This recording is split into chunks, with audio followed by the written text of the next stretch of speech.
datang diantarkan seorang petugas pengadilan. Ia berhenti sebentar untuk memandang wajah suaminya. Nyonya Murni, silakan duduk.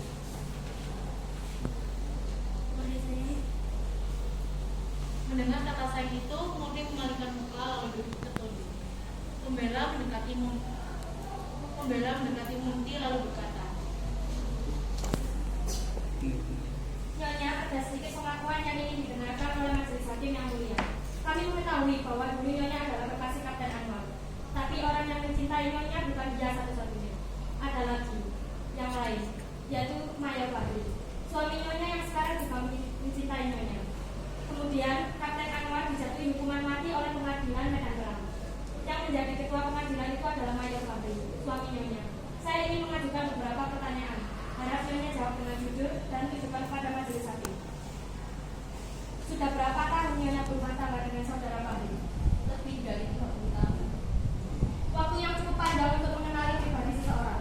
Berdasarkan pengetahuan Nyonya, apakah mungkin saudara Fahri menjatuhkan hukuman pada sahabat karibnya Anwar dengan maksud membunuhnya supaya dapat mengawini Nyonya? Tolong Nyonya jawab dengan sejujur-jujurnya. Cobalah Nyonya renungkan. Saya tidak perlu menentukannya. Saya kenal sifat suami saya. Suami saya seorang pejuang, seorang prajurit yang setia. Tidak, dia bukan pembunuh. Tolong sampaikan dengan lebih jelas pada majelis hakim. Suami saya tidak membunuh Anwar karena ingin kawin dengan saya. Terima kasih Nyonya. Untuk sementara sekian dulu yang mulia. Saudara penuntut umum, giliran saudara. Nyonya Murni, apakah Nyonya seseorang yang dapat dipercaya? Ataukah Nyonya berkata begitu hanya sekitar mimpi untuk memamerkan kesetiaan kepada suami yang sebetulnya sama sekali tidak Yang mulia, punya saya keberatan terhadap ucapan saudara penuntut umum. Di sini yang diadili adalah saudara Fahri, bukan Nyonya Murni. Maaf yang mulia, keberatan terhadap ucapan saudara penuntut umum. Di sini yang diadili adalah saudara. Oh iya deh, aku ya.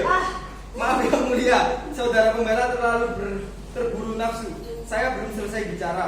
Saya tidak mengadili. Saya hanya membuat suatu kesimpulan. Teruskan saudara penuntut umum. Setelah saudara meninggal, berapa lama kemudian Nyonya menikah dengan saudara Fahri? Ayolah, Nyonya Murni, menurut keterangan yang kami peroleh, Nyonya sangat cinta pada saudara Anwar. Apa betul? Begitu cinta padanya, hingga lamaran saudara Fahri yang pangkatnya lebih tinggi dari saudara Anwar, Nyonya tolak. Saya tidak tahu pasti, biarpun kepastian ini tidak penting, dalam bermesraan dengan saudara Anwar, tidak akan begitu aneh jika Nyonya dan saudara Anwar bersimpati untuk sehidup semati itu biasa. Memang begitu biasanya anak-anak muda yang sedang bercinta. Lalu dia meninggal. Berapa bulan kemudian Nyonya menikah dengan saudara Fahri? Keras dikit. 2 bulan. 2 bulan? Hebat sekali kesetiaan Nyonya kepada saudara Anwar. Belum lagi jasadnya membusuk dalam kubur.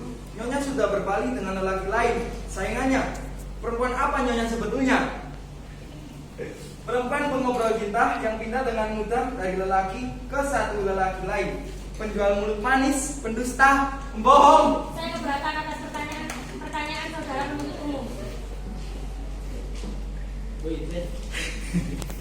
Yang saya kemukakan bukan kesimpulan. Kalau boleh bertanya pada saudara pembela terhormat, kesimpulan apa yang akan ia ambil dari kenyataan-kenyataan Para ini? saudara mengajukan pertanyaan memojokkan Nyonya Murni. Saya tidak memojokkan siapa-siapa. Itu adalah prasangka saudara di sini.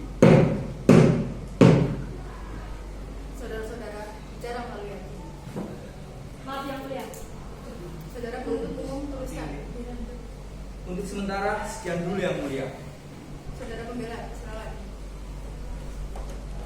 Nyonya Murni, kata Nyonya kawin 2 bulan setelah kekasih Nyonya meninggal. Memang Nyonya, masyarakat umum akan bertanya-tanya bagaimana mungkin seorang gadis yang begitu mencintai seorang laki-laki tiba-tiba kawin dengan begitu singkat dengan lelaki lain. Masyarakat cenderung untuk menghukum, tapi Nyonya berhak untuk membela diri. Nyonya tentu punya alasan. Apa Nyonya bisa jelaskan? Setelah Anwar meninggal, saya hancur dulu. Dunia ini serasa kiamat. Saya hampir sesat. Saya memutuskan untuk bunuh diri. Tapi Tuhan melindungi saya. Bermalam-malam saya berjuang melawan keinginan saya itu. Saya berhasil mengambil keputusan. Saya akan hidup terus. Saya harus bisa melupakan. Tapi saya perempuan. Tapi saya perempuan. sendiri memerlukan perlindungan. Tidak ada gunanya memerlukan perlindungan dari seorang yang sudah tidak ada. Satu-satunya orang yang mencintai saya kecuali Anwar adalah Bahri. Lalu saya membulatkan hati, siapa tahu saya dapat belajar mencintai dia. Karena ialah yang baik, setia. Ia juga mencintai Anwar. Tidak pernah satu kata pun keluar dari mulutnya hal-hal yang memburukkan Anwar. Setelah kami menikah, setiap tahun ia membawa saya ziarah ke makam Anwar. Mula-mula saya mengira mencintai dua orang lelaki, tapi kenyataannya saya mencintai seorang Bahri. Lalu, di mana tempat Anwar? Kami berdua mencintai Anwar sebagai kenangan. Terima kasih. Masih ada saudara yang mulia? Ya, yang mulia. Nyonya Murni, apa saudara Bahri membahagiakan Nyonya?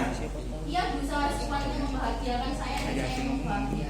Nyonya berdusta. Bagaimana tidak? Baru tadi pagi Nyonya mengeluh pada suami Nyonya. Nyonya menuntut saat-saat yang dapat dijadikan kenangan karena suami Nyonya tidak memberikan waktu yang menjadi hak Nyonya. Karena suami Nyonya adalah seorang yang tidak kenal cinta sejati, yang mengawini Nyonya hanya karena nafsu semata. Tuhan mendengarkan sesuatu yang tidak diperuntukkan bagi telinga.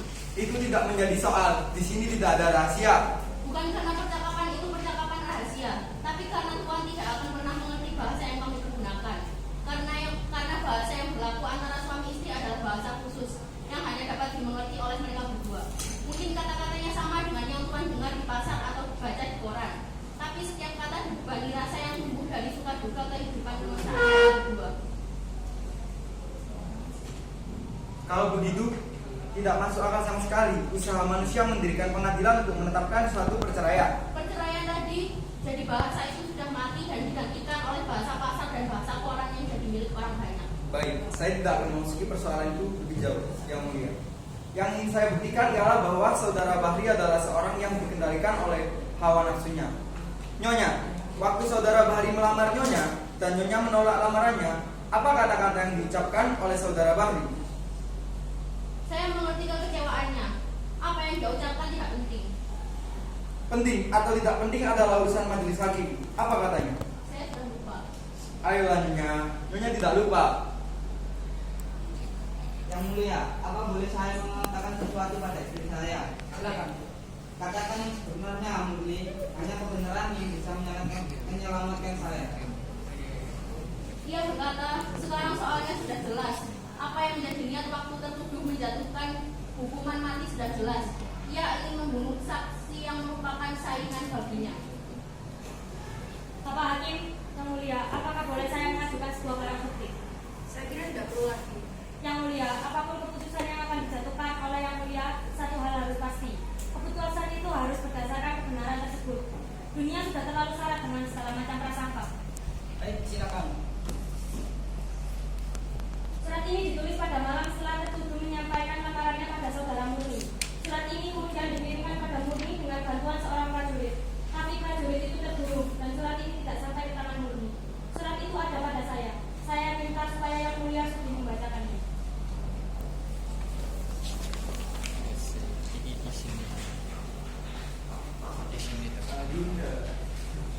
Adinda Murni ada cinta. Biarpun cinta kakanda telah Adinda tolak. Semoga Adinda masih bersedia membaca surat ini dan mempertimbangkan permohonan kakanda. Kakanda minta maaf atas ucapan yang kakanda lontarkan di hadapan Adinda. Kakanda begitu kecewa dan sedih hingga kakanda kehilangan kendali atas diri kakanda. Lalu kakanda berkata, kalau begitu tidak ada jalan lain. Salah satu di antara kami, saya atau Anwar, harus mati. Kakanda menyesal sedalam-dalamnya atas ucapan itu. Kakanda malu. Kakanda ini ingin bicara dari mengerti kakanda. Adinda bebas menentukan pilihan. Jika Adinda memutuskan untuk memilih Anwar, maka kakanda akan mengucapkan syukur dan berdoa pada Tuhan supaya kalian bahagia. Anwar adalah sahabat kakanda. Kalau dia bahagia, maka kakanda juga bahagia. Salam kakanda. Saiful Bahri. Terima kasih yang mulia. Saya tidak akan mengajukan pertanyaan lagi. Saudara penuntut umum masih ingin mengajukan pertanyaan pada saksi. Tidak, yang mulia. Apa ada yang saudara ingin sampaikan pada majelis hakim? Ada sedikit, yang mulia. Sebuah perbuatan dijatuhkan oleh niat pelakunya. Dari pemeriksaan yang dilakukan sudah cukup jelas niat apa yang tersembunyi di balik hukuman yang dijatuhkan oleh tertuduh. Biarpun saudara Bahri mengatakan bahwa semuanya ia lakukan demi Tuhan, demi bangsa dan negara. Niatnya sebenarnya adalah untuk menyingkirkan saingannya. Dengan demikian, dia bukan orang yang melakukan tugas, tapi ia harus dinyatakan seorang pembunuh. Terima kasih.